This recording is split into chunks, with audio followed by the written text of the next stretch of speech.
हाय दोस्तों, आपका स्वागत है अनिल शर्मा स्टडी में। तो आज हम क्लास 8 सामाजिक विज्ञान का इतिहास का क्वेश्चन करने वाले हैं। किताब का नाम है आधुनिक भारत। तो हम लोग चैप्टर 1 से क्वेश्चन आंसर करना शुरू करेंगे। अध्याय 1 में है आधुनिक काल में भारत का इतिहास। आधुनिक काल में भारत का इतिहास। आज हम लोग इस चैप्टर का क्वेश्चन आंसर करने वाले हैं। हम लोग शुरू करेंगे अभ्यास से।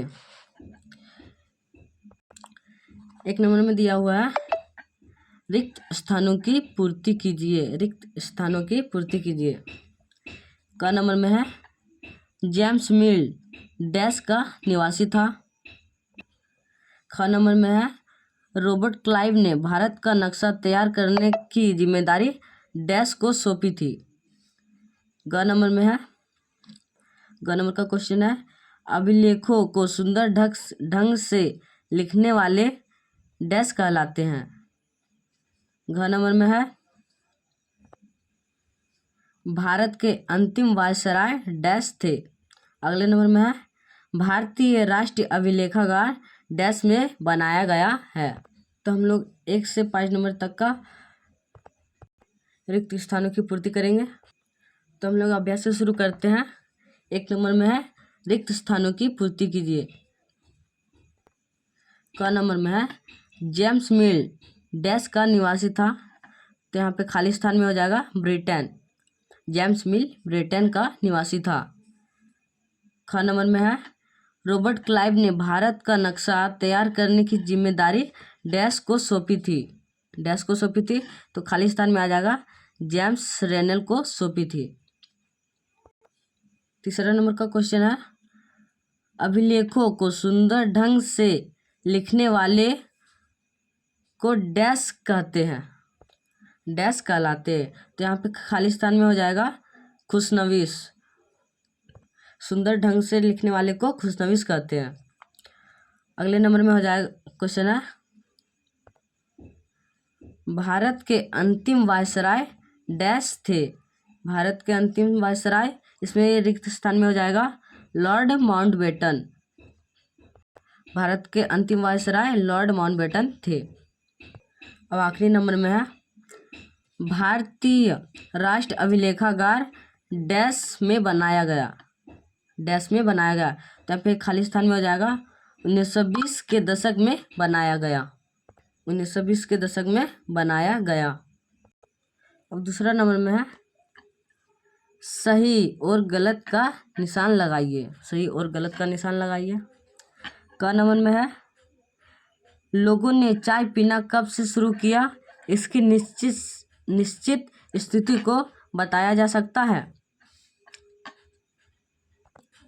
नहीं, इसको नहीं बताया जा सकता, इसलिए गलत है। ख नंबर में है अंग्रेज प्रशासन के लिए अभिलेख तैयार करवाते थे। हाँ, अभिलेख तैयार करवाते थे, इसका सही हो जाएगा। ग नंबर में है सरकारी दस्तावेजों से हमें आम लोगों की सोच के बारे में पता चलता है। नहीं, हमें आम लोगों के बारे में पता नहीं चलता, इसलिए यह गलत है। घ नंबर में है अंग्रेजों के शासन से पहले भारत में अंधकार दौर था। नहीं, अंधकार दौर नहीं था, इसलिए यह भी गलत है। हमने सही और गलत को चिन्हित कर दिया। अब हम लोग बढ़ते हैं अगले नंबर में। 3 नंबर का क्वेश्चन है निम्नलिखित प्रश्नों का उत्तर दीजिए। तो क में है इतिहास में तारीखों का क्या महत्व है। ख नंबर में है जेम्स मिल ने भारतीय इतिहास को किन किन कालखंडों में विभाजित किया है। और ग नंबर में है औपनिवेशिक युग किसे कहा जाता है। हम लोग क से ग तक का क्वेश्चन आंसर करेंगे। अभी क में है इतिहास में तारीखों का क्या महत्व है। क्या महत्व है, इसका आंसर है इतिहास विभिन्न समयों में होने वाले परिवर्तनों के संबंध में जानकारी देता है। अतीत और वर्तमान के तुलनात्मक अध्ययन के क्रम में हम तिथिवार घटनाओं का विवरण ढूंढते हैं। तारीखों का महत्व यही है इसमें। अब ख नंबर में है, जेम्स मिल ने भारतीय इतिहास को किन किन कालखंडों में विभाजित किया है? तो इसका उत्तर है, जेम्स मिल ने धर्म को केंद्र में रखकर भारतीय इतिहास को 3 कालखंडों में विभाजित किया है। पहला है हिंदू काल, यानी शासक का धर्म हिंदू। दूसरा है मुस्लिम काल, शासक का धर्म इस्लाम। तीसरा है ब्रिटिश काल, शासक ब्रिटिश।